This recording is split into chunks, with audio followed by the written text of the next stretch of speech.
प्रेम से बोला शंकर भगवान की जय। गुरु भाई बहना, मैं एक कथा सुनाने जा रही हूँ। इस कथा को पूरा सुनिए और रहस्य जानिए, आधी नहीं। आधी सुनने में शिव गुरु का अपमान होती है, पूरा सुनने में ज्ञान होती है। इसलिए कथा को पूरा सुनिए और रहस्य जानिए। हर हर महादेव, घर घर महादेव। गुरु भाई बहना, एक राजा थे और एक रानी थी। तो गुरु भाई बहना, राजा जो थे, राजा कोई पूजा पाठ नहीं करते थे और ना ही तो कभी मंदिर जाते थे, और रानी को भी पूजा पाठ करने से मना किया करते थे। रानी को भी मंदिर नहीं जाने देते थे। गुरु भाई बहना, राजा जो थे, राजा रानी निसंतान थे, उनका कोई संतान नहीं था और राजा रानी बड़े दुखी रहते थे। गुरु भाई बहना, राजा रानी जो थे, एक तोता पोस रखे थे और तोता को पिंजरे में बंद करके और रखते थे। और जो रानी थी, जब तोता को स्नान कराती थी तो तोता को 4 बातें सुनाती थी। जब तोता को भोजन देती थी तो तोता के 10 बातें सुनाती थी। जब पानी देती थी तो उसे बातें कहती थी। गुरु भाई बहना, और रानी जो थी, बिना बात कहे तोता को कभी नहीं तो स्नान कराती थी, नहीं भोजन देती थी, नहीं पानी पिलाती थी। रानी का कहना था कि हे तोता, मैं तो निसंतान हूं, लेकिन तू मेरे घर में आकर आजाद कर रहा है। यदि मेरा पुत्र रहता तो इस घर में कितना अच्छा रहता और तुम्हें अपने भाई के जैसा वो प्यार करता और तुम्हारे साथ वो खेलता। लेकिन मैं निसंतान हूं और मेरे घर में तुम जब से आए हो तो मेरा घर में खुशियां ही चल गया है। गुरु भाई बहना, तोता कुछ नहीं बोलता था, मन ही मन सोचता था, हे भगवान, ये तो रानी मुझे कैद करके रखा है और दूसरे में जब भोजन देती है तो बिना बात कहे नहीं, जब मुझे स्नान कराती है तो बिना कहा बात कहे नहीं। एक तो इसके घर में बच्चा नहीं है और दूसरे में मुझे डांटे सुनाती है। आखिर मैं इसके लिए क्या करूं? मुझे तो कुछ समझ में नहीं आता है। गुरु भाई बहना, एक दिन का बात है कि महाशिवरात्रि का दिन था और 2 जेठानी देवरानी व्रत में थी। भगवान भोलेनाथ के व्रत के लिए उपवास थी और थाल में सजाकर देवरानी और जेठानी दोनों मंदिर जा रही थी। तो गुरु भाई बहना, देवरानी पूछती है अपने जेठानी से कि दीदी, ये व्रत क्यों करते हैं लोग? क्यों दिन भर उपवास रहते हैं? भगवान की पूजा क्यों करते हैं? तो गुरु भाई बहना, उसकी जेठानी बोली, अरे तुम नहीं जानती हो, महाशिवरात्रि के दिन भगवान भोलेनाथ का विवाह हुआ था और माता पार्वती और भोलेनाथ का विवाहित जीवन होने के बाद दोनों का मिलन हुआ और उन्हीं का सालगिरह मनाया जाता है, जो शिवरात्रि व्रत हम लोग करते हैं। जो भी शिवरात्रि व्रत करते हैं उनका मन के मन्नतें पूरी हो जाता है और हर इच्छा को भगवान पूर्ण करते हैं। जिसका पुत्र नहीं है, भगवान पुत्र देते हैं। उनकी सुहाग की जो कन्या कुमारी करती है, उनका सुंदर वर मिलता है। और जिसका अन्न धन लक्ष्मी नहीं है घर में, उसको भगवान घर में अन्न धन लक्ष्मी देते हैं, घर में किसी प्रकार का कोई दुख नहीं रहता है, हर मन्नतें भगवान पूरी करते हैं। गुरु भाई बहना तोता ऐसा बात सुना तो तोता मन ही मन सोचने लगा कि क्यों ना मैं भगवान के मंदिर जाऊं और इस राजा के लिए भगवान से संतान मांगूं। गुरु भाई बहना अब जो तोता था, तोता पूरा chew chew chew chew chew chew पूरा करने लगा, चिल्लाने लगा। रानी आई, रानी आई तो कहने लगी, अरे क्यों चिल्ला रहे हो? तुम्हें सुबह सुबह हम खाना दे दिए, नहला दिए, जल पिला दिए, क्या भूखे हो? गुरु भाई बहना तोता को फिर से भोजन दी, लेकिन तोता भोजन नहीं किया, क्योंकि सवेरे में भोजन कर लिया था। वो भोजन नहीं किया, जल नहीं पिया और च्यू च्यू च्यू च्यू पूरा चिचिहा रहा था, चिल्ला रहा था तोता। गुरु भाई बहना रानी गुस्से से पिंजड़ा से निकालकर और तोता के कहती है कि लो मरो, इतना कह रहे हैं चुप रहो, फिर भी तुम चुप नहीं रह रहे हो, लो मर जाओ। अब क्या हो गया है तुम्हें? बीमारी हो गया है? गुरु भाई बहना रानी तोता को पिंजड़े से निकाल कर फेंकी, लेकिन गुरु भाई बहना तोता कहाँ फेंकाने वाला था, वो तो पंख वाला था। तोता अपना उड़ान भर लिया और उड़ान भर के भगवान भोलेनाथ के मंदिर में चला गया। भगवान भोलेनाथ के मंदिर में जाकर और जो भगवान के मंदिर में घंटी टंगा हुआ था, उसी घंटी पे बैठ के और अपने चोंच से बजाने लगा। घंटी टन टन टन टन अचानक बजने लगा। सारा लोग देखने लगे, जो भी पूजा कर रहे थे वो, अरे अचानक कैसे टन टन आवाज आने लगा? तो देखते हैं कि एक छोटा सा तोता घंटी को बजा रहा है। गुरु भाई बहना ऐसा देख सब चकित हो गए और चकित होकर कहने लगे, एक तोता जो है घंटी बजा रहा है, कितना प्यारा तोता है। गुरु भाई बहना बहुत से लोग तोता को पकड़ने के लिए कोशिश किए, लेकिन तोता किसी के हाथ में नहीं आया। सारा लोग पूजा करके चले गए, लेकिन तोता घंटी बजाने के लिए नहीं छोड़ा। तोता का जो चोंच था वो जख्मी हो गया, तोता का शरीर जो था जख्मी हो गया, तोता का शरीर से रक्त गिरने लगा और जो रक्त था गुरु भाई बहना वो शिवलिंग पर गिरने लगा। अब पार्वती कहते हैं भगवान भोलेनाथ से कि हे प्रभु, हे महाराज, क्या आप इतना निर्दयी हैं? आज शिवरात्रि का दिन है, आपके लिए आप लोग जागरण करते हैं पूरी रात। आज आपका कितना माननीय दिन है। हम लोग आज एक हुए थे, मिलन हुआ था और विवाहित जीवन हुआ था। हम लोग आज के दिन विवाह किए थे। यदि आपके मंदिर में तोता प्राण त्याग देगा तो क्या अच्छा लगेगा? भगवान भोलेनाथ कहते हैं, नहीं प्रिय, हम उसके पास अवश्य जाएंगे और उससे पूछेंगे कि तुम मेरा मंदिर में आखिर क्यों इतना घंटी बजा रहे हो, क्या वरदान मांगना चाहते हो? गुरु भाई बहना पार्वती और भोलेनाथ दोनों मंदिर में अचानक प्रकट हो गए और तोता से कहने लगे कि बोलो प्यारे तोता, आखिर तुम मेरे मंदिर में इतना घंटी क्यों बजा रहे हो? क्या मांगना चाहते हो वरदान?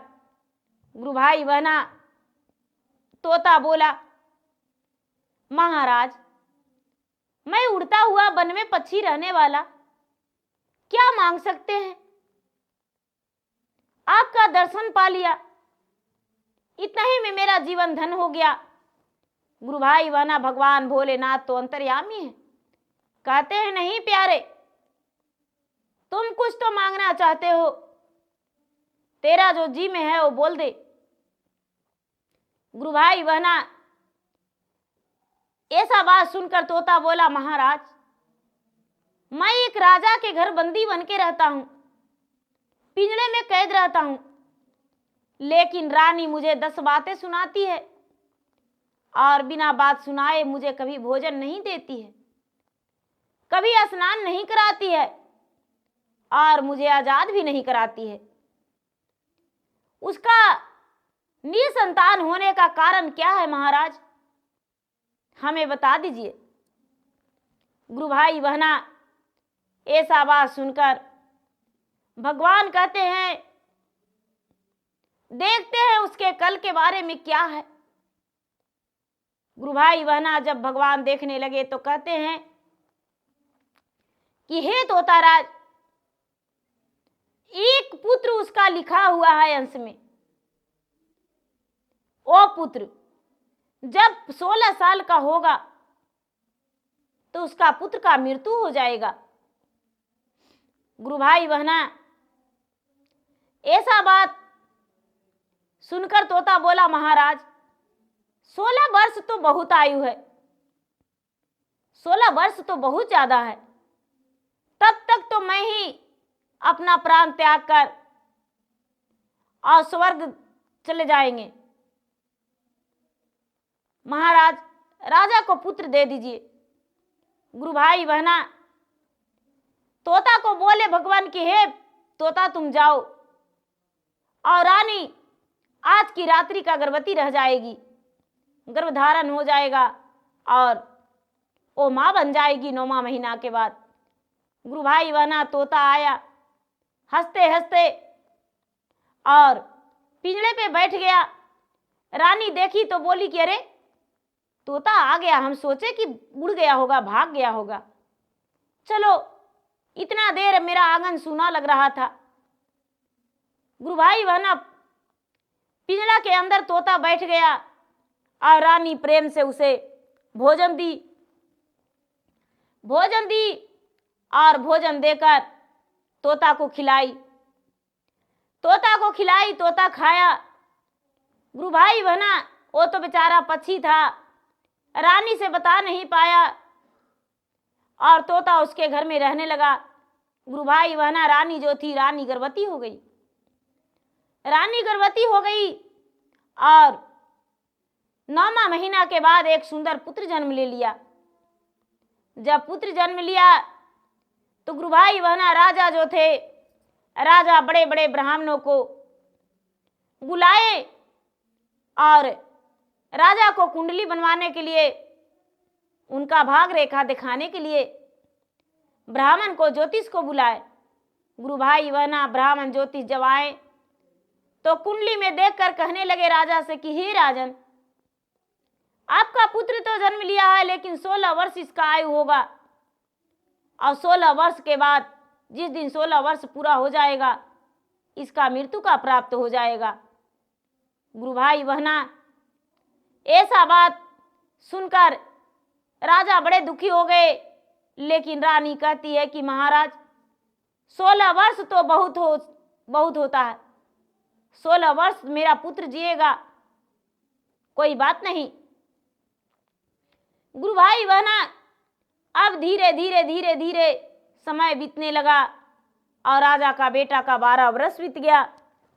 जब 12 वर्ष बीत गया तो राजा अपने बेटा को विवाह कर दिया और विवाह करके अपने बेटे की दुल्हनिया ले आया। गुरु भाई बहना, जो बेटा के दुल्हनिया थी वो बहुत बड़ी पुजारी थी और बहुत पूजा पाठ करती थी भगवान भोलेनाथ के, सूर्य देव के, विष्णु भगवान के, तुलसी महारानी के, नौ दुर्गा पाठ करवाती थी, हर पूजा पाठ करती थी। गुरु भाई बहना, उससे कोई पूजा पाठ छूटा हुआ नहीं था। गुरु भाई बहना,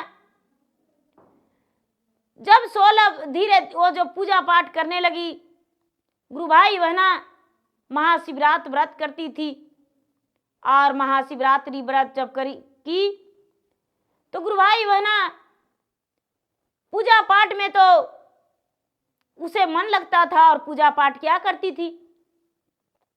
निराहार और नीरा जल रही।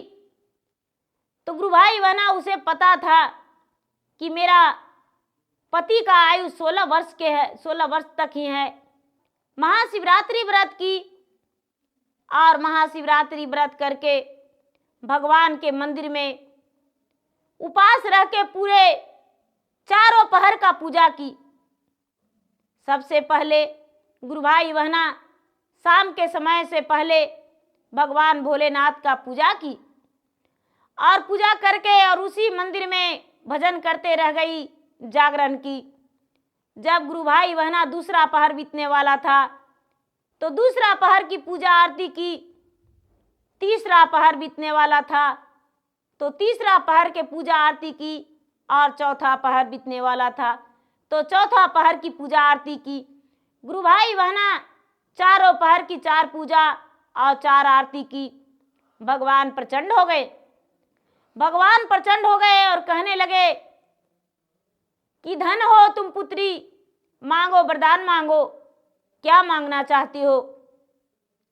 गुरु भाई बहना भगवान भोलेनाथ के चरण पे गिर के और चरण को स्पर्श की, चरण छूकर और कहती है कि भगवान मैं क्या मांगना चाहता हूं वो तो आपको खुद पता है। भगवान कहने लगे कि बेटी पुत्री तुम मुंह खोलकर मांगो। गुरु भाई बहना ये जो उनका पत्नी थी वो कहती है कि हे भगवान मेरा सुहाग अमर कर दीजिए। गुरु भाई बहना भोलेनाथ कहते हैं कोई दूसरा वरदान मांग लो। होनी को किसी ने नहीं टाला है तो भला मैं मृत्यु कैसे टाल सकता हूं। गुरु भाई बहना और राजकुमार की पत्नी कहती है कि महाराज मेरा जीवन ले लीजिए लेकिन मेरा पति का जीवन दान दे दीजिए। गुरु भाई बहना इतना ही में पार्वती प्रचंड हो गए और पार्वती के चरण छू के गोड़ लगी, चरण में लटपट गई। तो पार्वती हाथ धर के और कहने लगे सुहागवती बाबा तुम्हारा सुहाग का लंबा आयु हो, तुम्हारा मांग में सिंदूर भरा रहे और जीवन में तुम्हारा कभी कोई दुख नहीं आवे। गुरु भाई बहना भगवान भोलेनाथ कहने लगे ए आप क्या किए, आप तो इन्हें आशीर्वाद दे दिए इसे सुहागिन रहने का। तो गुरु भाई बहना पार्वती माता कहने लगे महाराज आज महाशिवरात्रि का दिन है और ऐसे भी माँ तो माँ होती है और मैं माँ हूं तो माँ हर माँ सुहागवती रहने का आशीर्वाद देती है तो मैं इसे कैसे कह दूं कि तुम विधवा हो जाओगी। अब तो मेरा जो मुख से निकल गया है वो वापस नहीं टल सकता है। गुरु भाई बहना उसे आशीर्वाद दे दिए और जब आशीर्वाद दे दिए वो घर सवेरा हो गया था। माता पार्वती और भोलेनाथ अंतर ध्यान हो गए, कैलाश पर्वत पे चले गए और वो जो राजकुमार की पत्नी थी वो घर लौट गई। गुरु भाई बहना जिस दिन 16 वर्ष हुआ उस दिन सारा लोग का ध्यान था माता का पिता का कि आज मेरा बेटा का 16 वर्ष बीत गया। गुरु भाई बहना पलंग पे सोए हुए थे और पलंग पे सोए हुए थे उनका मृत्यु हो गया और मृत्यु हो जाने के बाद उसके माता पिता चिल्लाने लगे। लेकिन गुरु भाई बहना ये जो राजकुमारी थी, राजकुमार की पत्नी वो भगवान के मंदिर में चली गई और जाकर भगवान से आराधना करने लगी कि हे भगवान मुझे दर्शन दीजिए और मेरा पति का जीवन दान दीजिए। गुरु भाई बहना माता पार्वती और भोलेनाथ दोनों दर्शन दिए और कहने लगे कि पुत्री मैं तेरा पति का जीवन दान दे रहा हूं। होनी को किसी ने नहीं टाला, उनका मृत्यु था तो मृत्यु हो गया लेकिन तुम्हारा पति का मैं जीवन दान दे दिया हूं। जाओ तेरा पति जीवित हो जाएंगे। गुरु भाई बहना अमृत जल भगवान भोलेनाथ उनकी पत्नी को दे दिए, राजकुमार के पत्नी को। राजकुमार की पत्नी अमृत जल लेकर और घर लौटी, अपने पति को मुंह पर छिड़की और मुंह में जल डाली तो पति हर हर महादेव करते उठकर बैठ गए। सारा लोग कहने लगे कि ये तो सती स्त्री है, अपने पति को मरा हुआ जीवन दान देकर जीवन इसको बचा लिया, ये तो साक्षात देवी लक्ष्मी है। गुरु भाई बहना सारा लोग इनका मान सम्मान देने लगे और राजा रानी कहने लगे, बेटी तू कौन ऐसा व्रत की जो तुम्हारा पति का जीवन दान मिला। गुरु भाई बहना ओ सती लड़की कहने लगी, हे माता जी, हे पिताजी, मुझसे कोई व्रत नहीं छूटा है, लेकिन मैंने महाशिवरात्रि व्रत किया था और वही शिवरात्रि व्रत करने के फल मुझे मिला कि भगवान मुझे मेरे पति का जीवन दान दिए और मेरे पति जो हैं आज जीवित हैं, क्योंकि माता पार्वती और भोलेनाथ मुझे दर्शन दिए थे। गुरु भाई बहना ऐसा बात राजा रानी सुनकर कहने लगे कि हम भी महाशिवरात्रि व्रत करेंगे, क्योंकि मैंने तो कभी जीवन में कोई देवी देवता को नहीं माना था, लेकिन आज से मैं संकल्प लेता हूँ कि मैं भी शिवरात्रि व्रत करके और अपना जीवन को सफलता का विजय प्राप्त करेंगे। तो गुरु भाई बहना महाशिवरात्रि व्रत सबको करना चाहिए, कुमारी कन्या हो या विवाहित जीवन हो। ये महाशिवरात्रि व्रत जो है सभी लोग कर सकते हैं और करते भी हैं, और मैं भी बहुत छोटा से व्रत की हूँ, वो तो मुझे याद भी नहीं कि कब से करते आ रही हूँ, मैं बहुत छोटा से व्रत की हूँ। तो गुरु भाई बहना मेरा वीडियो अच्छा लगे तो मेरा वीडियो को लाइक करें, शेयर करें, सब्सक्राइब करें, और शिव परिवार जो भी हैं शिव चर्चा को जितना आगे बढ़ाएं उतना खुशी। धन्यवाद। हर हर महादेव, घर घर महादेव। प्रेम से बोली शंकर भगवान की जय।